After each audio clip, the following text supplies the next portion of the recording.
नमस्कार, मैं श्रुति श्रीवास्तव पुनः हाजिर हूँ आप लोगों के सामने। आज जो मैं गीत लेके आई हूँ ये एक भजन है और इसे आप कभी भी गा सकते हैं। मतलब ये राम जी का भजन है, तो आप इसे भजन के तौर पे भी गा सकते हैं, सुन सकते हैं। और ये शादी ब्याह के अवसर पे भी गाया जाता है। एक्चुअल में होता क्या है कि कोई भी शुभ कार्य होता है तो सबसे पहले भगवान को हम लोग याद करते हैं, तो देवी जी का गीत गाते हैं, राम जी का गीत गाते हैं। तो शादी ब्याह के शुरुआती टाइम पे भी ये गीत हम लोग गाते हैं। तो और इस गीत में, ये गीत उस टाइम का है जब सीता जी का स्वयंवर हो रहा था।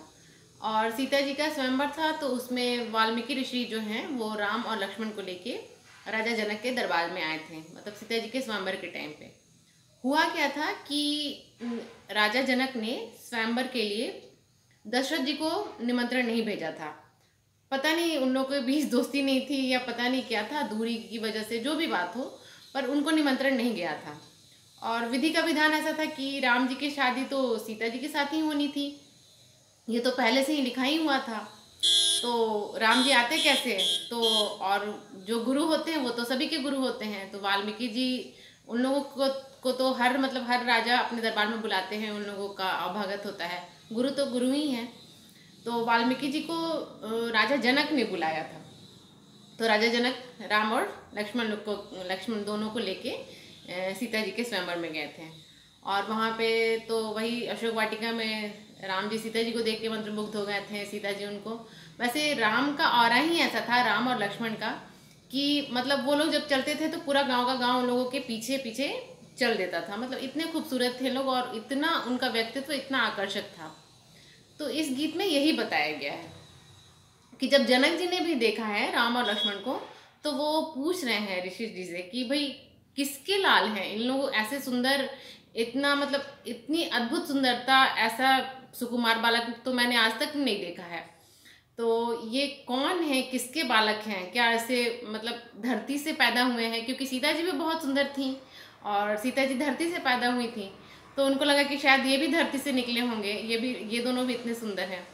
और फिर ये भी पूछ रहे हैं कि मतलब धरती से पैदा हुए हैं कि इनको किसी सुनार ने गढ़ा है, क्योंकि इतने सुंदर हैं ये लोग। तो बस इस गीत में यही है, तो आप सब भी सुनिए। जनक पूछे ऋषि जी से, ये दोनों लाल है किनके? जनक पूछे ऋषि जी से, ये दोनों लाल है किनके? जनक पूछे ऋषि जी से, ये दोनों लाल है किनके? क्या धरती से खोदी के निकले, क्या इन्हें गढ़े हैं सोना? जनक पूछे ऋषि जी से, ये दोनों लाल है किनके? जनक पूछे ऋषि जी से, ये दोनों लाल है किनके? जनक पूछे ऋषि जी से, क्या धरती से खोदी के निकले, किया इन्हें गढ़े हैं सोनार? जनक पूछे ऋषि जी से। तो ऋषि जी जवाब दे रहे हैं, ना धरती से खोदी के निकले, ना इन्हें गढ़े हैं सोनार। जनक पूछे ऋषि जी से, ये दोनों लाल है किनके?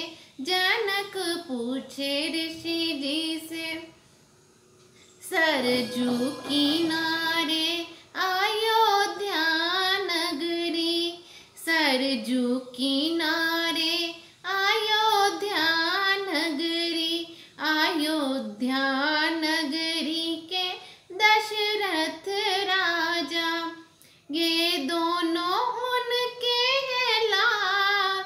जनक पूछे ऋषि जी से, ये दोनों किनके हैं लाल? जनक पूछे ऋषि जी से। तो भाई ऋषि जी बता रहे हैं कि एक सरजू नदी है, उसके किनारे अयोध्या नगरी बसी हुई है और वहाँ के राजा हैं दशरथ।